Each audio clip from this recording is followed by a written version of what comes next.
Bab 1690, membawamu menyerang keluar. Orang-orang di paviliun Xianbao tentu saja mengenal gadis kecil dan bocah kecil berkulit putih itu. Tentu saja, mereka juga merasa pusing dengan kedua anak kecil ini. Dua anak kecil ini adalah bandit yang sesungguhnya. Arya membawa si putih dengan tujuan yang pasti langsung menuju Bank Xianbao. Mereka datang ke sini hari ini hanya untuk satu tujuan, mendapatkan pinjaman.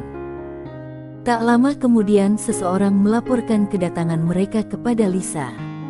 Ketika Lisa mendengar dua bocah kecil ini datang lagi, raut wajahnya berubah masam. Cara berpikir dua anak kecil ini berbeda dengan orang-orang biasa. Sungguh sulit untuk berurusan dengan mereka. Lisa berpikir sejenak, lalu menatap Pak Tua di depannya. "Kamu tetaplah di sini dan jangan pergi. Aku akan segera kembali." Pak Tua itu menganggukkan kepala dan berkata dengan hormat, "Baiklah." Lisa bergegas pergi, dan tepat saat Arya dan si putih hendak memasuki Bank Xianbao, dia muncul di depan dua bocah kecil itu. Melihat Lisa, mata Arya tiba-tiba berbinar dan dia tersenyum. "Lisa, kamu menunggu kami, iya?" Lisa tersenyum dan berkata, "Nona Arya, kalian datang." Arya menganggukkan kepala, "Kami mau meminjam uang. Kami tidak pinjam banyak kali ini, hanya 3 juta kristal inti bintang. Tidak merepotkan?" Lisa masih tersenyum, "Tidak sulit, tidak sulit." Arya menganggukkan kepala puas, "Jangan khawatir, kami akan membayarnya kembali. Kami dapat dipercaya." Putih juga menganggukkan kepalanya dengan cepat, setuju dengan Arya. Ketika mereka meminjam uang, mereka tidak pernah mengatakan mereka tidak akan mengembalikannya. Tentu saja, mereka juga tidak pernah mengatakan kapan mereka akan membayarnya. Lisa tentu saja tahu apa yang mereka katakan, dan merasa getir dalam hatinya, tetapi dia tetap tersenyum. "Nona Arya, Tuan muda sedang makan sekarang, apakah kalian ingin pergi menemuinya?" Arya berkata dengan nada tinggi, "Dia ada di sini." Lisa tidak berani menjawab. Arya sedikit bersemangat, "Di mana dia?" Si putih juga tersenyum dan melambaikan cakar kecilnya. Lisa berkata dengan hormat, "Dia sedang makan di lantai 9 sekarang." "Kalian?" Arya segera berkata, "Ayo, bawa kami menemuinya." Senyum Lisa tiba-tiba lebar, dan dia membungkuk badan, "Silakan." Arya membawa si putih berjalan ke lantai 9.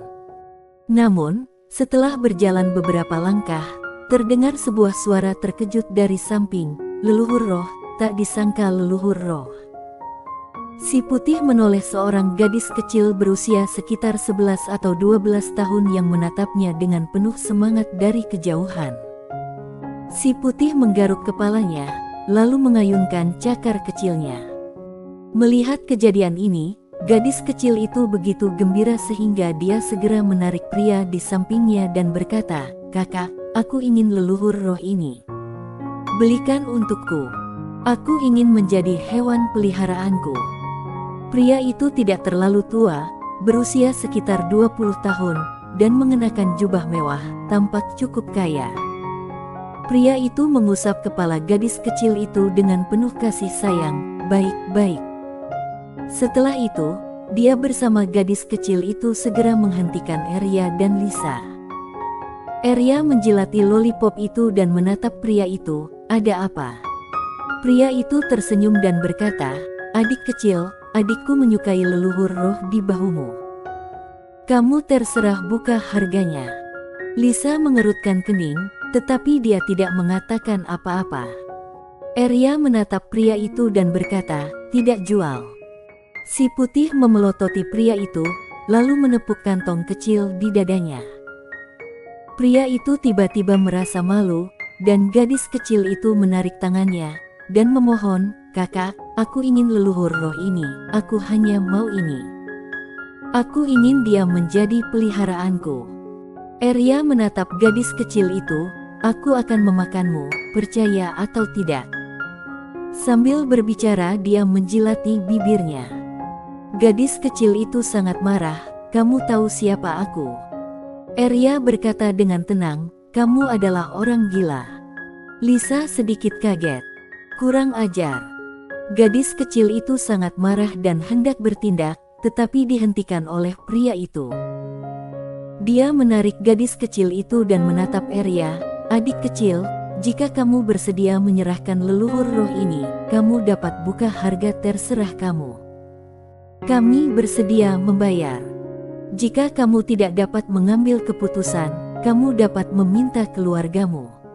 Dia berhenti sejenak dan melanjutkan, "Kami dari peradaban Jiu Huang."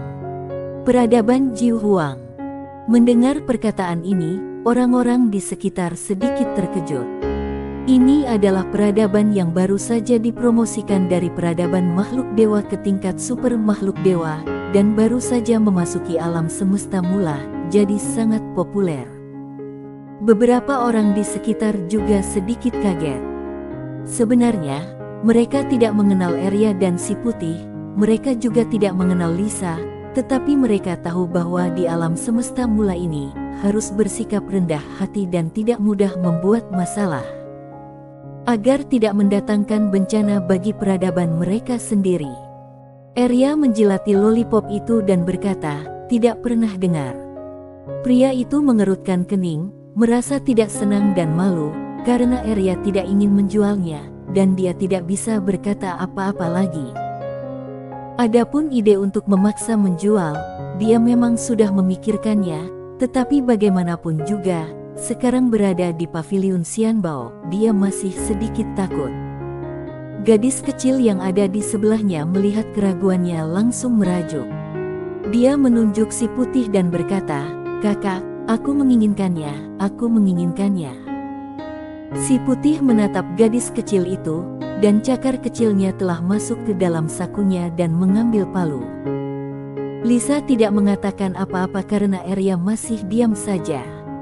Arya melirik dua kakak beradik itu dengan acuh tak acuh, lalu berjalan pergi sambil menggendong si putih. "Kakak."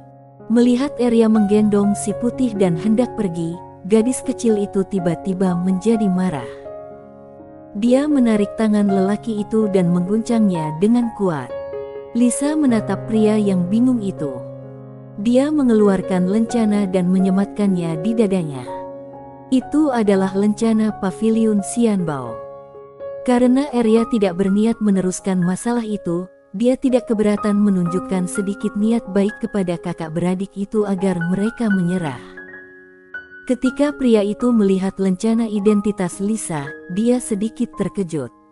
Dia tahu itu adalah lencana identitas paviliun Xianbao, tetapi dia tidak tahu tingkat lencana identitas apa itu. Namun, dia sudah berpikir untuk mundur dalam hatinya.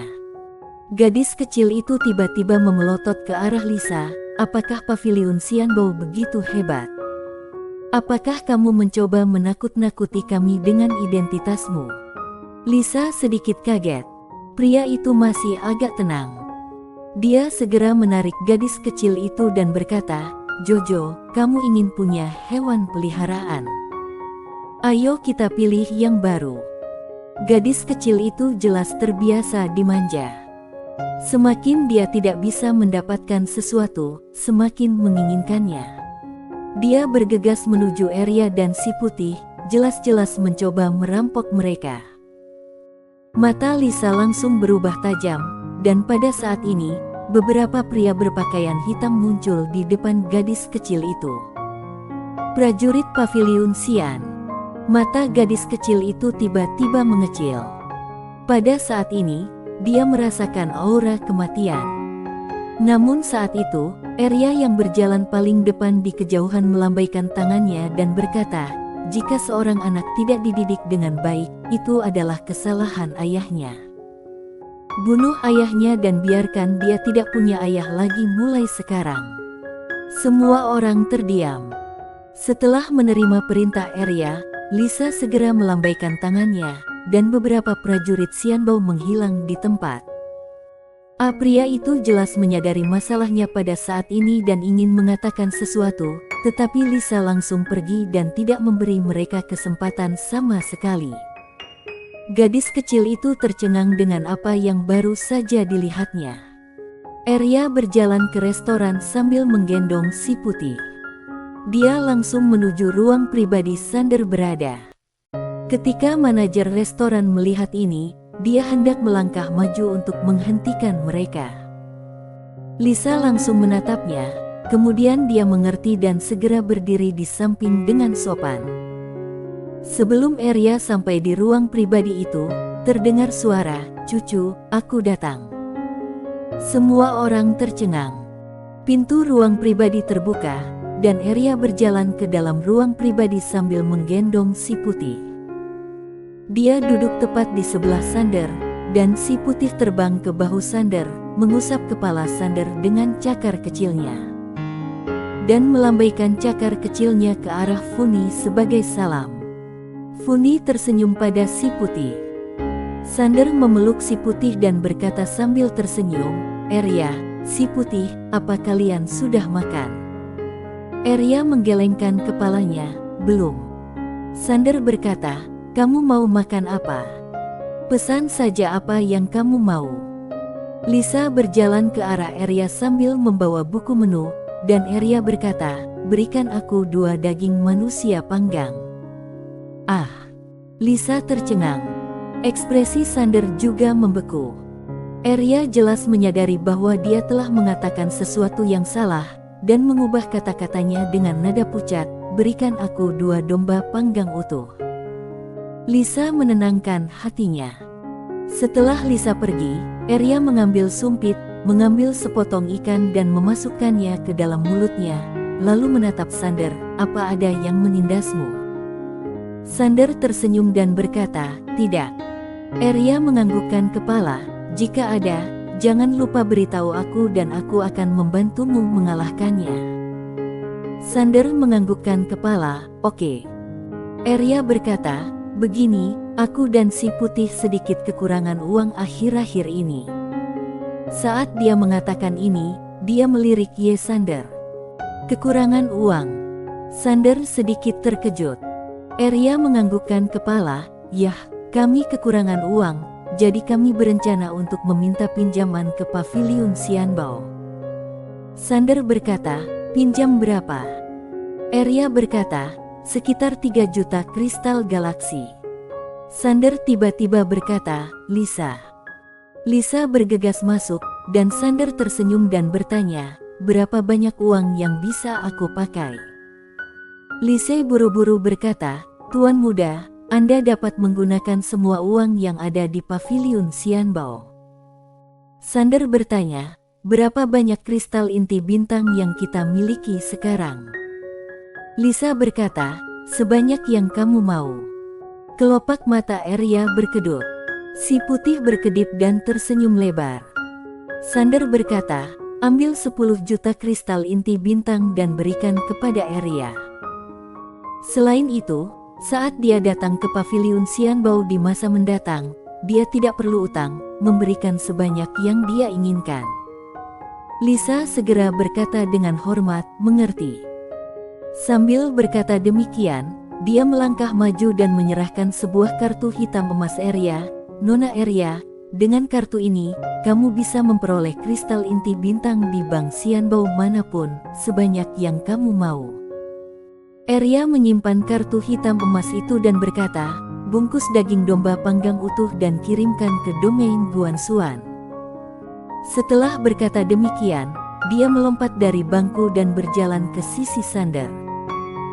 Dia menepuk bahu Sander dan berkata dengan serius, "Teman baikku, setelah aku menerobos tingkat tertinggi, aku akan membawamu membunuh semua musuh." Si putih mencium Sander dengan ganas, lalu memegang kepalanya dan mengusap-usapnya. Sander sedikit tak berdaya. Arya menggendong si putih dan berjalan keluar. Si putih melambaikan cakar kecilnya ke arah Sander dan Funi. Begitu mereka meninggalkan ruang pribadi itu, 2 bocah kecil itu melompat dengan gembira untuk mengambil uang itu. Bersambung.